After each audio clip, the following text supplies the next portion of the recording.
Olá pessoal, mais uma vez gravando vídeo aqui no canal e hoje eu venho lhes apresentar mais uma obra da Vide Editorial que se chama Escravos Brancos e Senhores Muçulmanos, tá? Do Robert C. Davis, Escravidão Branca no Mediterrâneo, na costa da Berbéria e na Itália de 1500 a 1800. Bom, mas antes de falar desse livro, eu gostaria de pedir, se inscreva no canal, ative as notificações. Na descrição desse vídeo eu vou deixar um link para quem tiver interesse de adquirir essa obra no site da Vide e um cupom de desconto, tá? Que pode ser aplicado no momento de você fechar a compra, tá? Então, esse vídeo aqui, como os demais que eu tenho feito, eu vou fazer uma rápida apresentação abordando quem é o autor, as suas qualificações, ah, os principais aspectos daquilo que vocês vão encontrar na obra e o que eu achei de interessante, tá? Então, primeiro, o Robert C. Davis é historiador e professor emérito da Ohio State University, PhD em História do Mediterrâneo e da Itália Renascentista pela Universidade Johns Hopkins. Publicou 6 livros e inúmeros artigos acadêmicos, a maioria voltada ao estudo da cultura, da vida corrente e dos valores das sociedades do Mediterrâneo e da Itália nos séculos XVI a XVIII. Bom, já de início, o que torna essa obra extremamente interessante é o assunto, considerando que pouco se fala da escravidão dos brancos, tá? Em especial em razão das narrativas que nós temos hoje. Então, eu acredito que esse é um assunto extremamente ignorado. Então, a, a escravidão em si, ela é deplorável e reprovável, independente de quem esteja sendo escravizado, seja brancos, negros, enfim, qualquer tipo de raça. Mas nós temos uma narrativa predominante no sentido de que só as pessoas brancas, só os homens brancos teriam atuado na escravidão, e pouco se fala desse tema. Então, o autor aborda esse livro dividindo ele em 3 partes. Dentre elas, ele vai falar sobre a escravidão branca na Berbéria, que é uma região ali da África, né? E essa escravidão branca, da forma que ela é tratada aqui no livro, ela vai falar principalmente da escravidão que era feita pelos muçulmanos em detrimento dos cristãos brancos ali daquela região do Mediterrâneo, né, Itália. A segunda parte ele vai falar da Berbéria, né, que é essa região, e a Itália.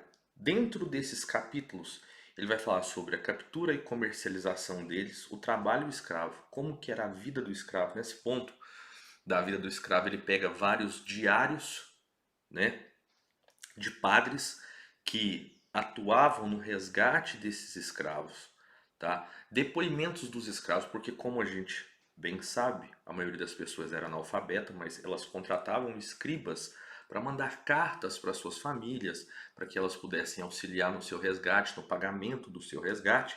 Então aqui ele traz esses depoimentos desses padres, desses escravos, sobre a vida desses escravos e depoimentos de pessoas que rodeavam todo esse cenário, principalmente nesse ambiente muçulmano que capturava os cristãos.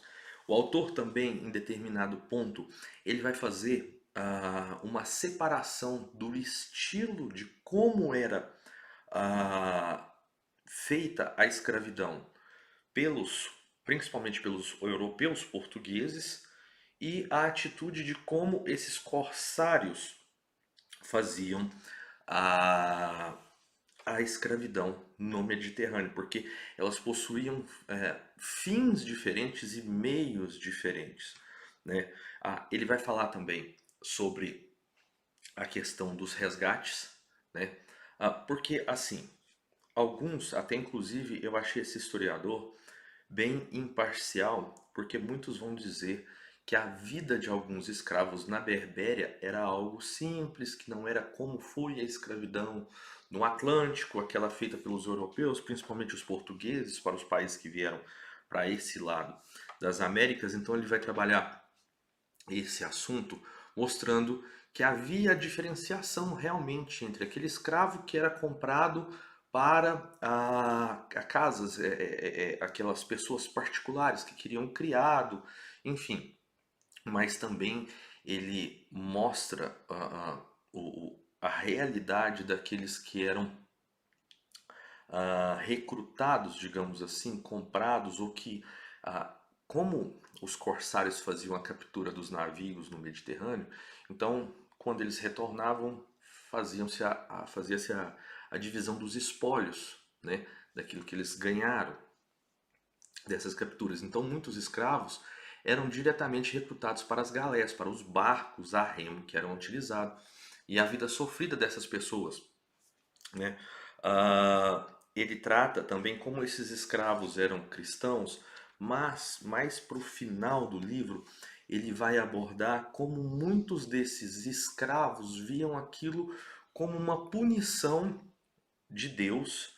Então eles se tornaram escravos em razão dessa punição, de forma que eles pudessem purificar as suas almas e então serem salvos, irem para o céu, né?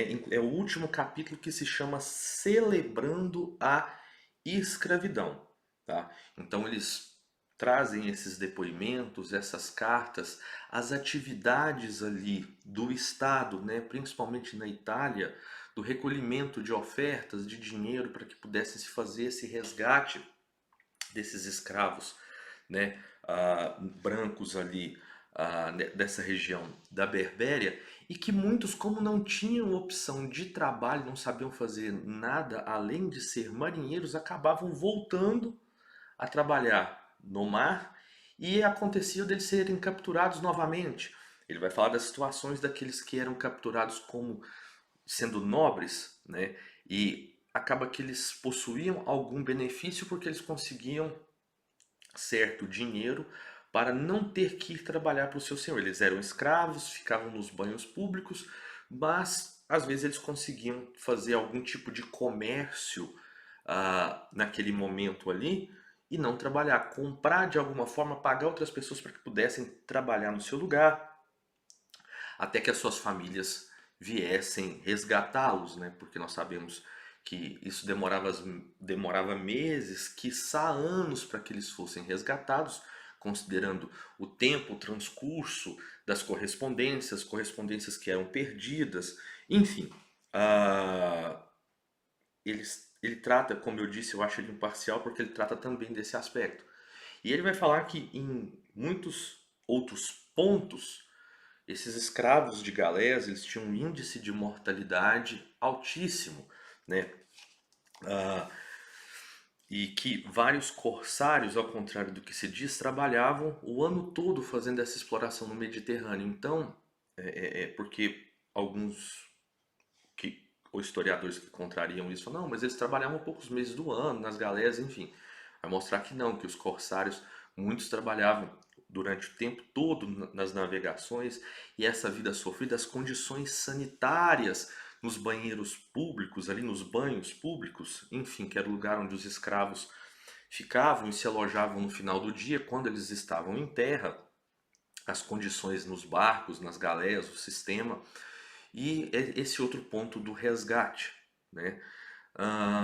E como também muitos escravos resgatados por não terem condições financeiras acabavam estando submetidos à autoridade daqueles que os resgataram. Então, assim, para quem é só, digamos, uma introdução a esse assunto sobre a escravidão dos brancos, mas é um livro extremamente bem fundamentado e que traz um contraponto também entre essas visões, né? Como eu disse desde o início do vídeo, a escravidão, sob todos os aspectos, ela é reprovável, tá? Mas houve escravidão tanto de brancos quanto de negros, e muitas das vezes essas informações sobre a escravidão dos brancos ali é ignorada ou é sonegada. Enfim, trata-se de um livro muito legal, muito bem escrito, de fácil entendimento, tá? Então, temos aqui Escravos Cristãos e Senhores Muçulmanos, do Robert C. Davis. Um abraço, espero que vocês tenham gostado e até a próxima.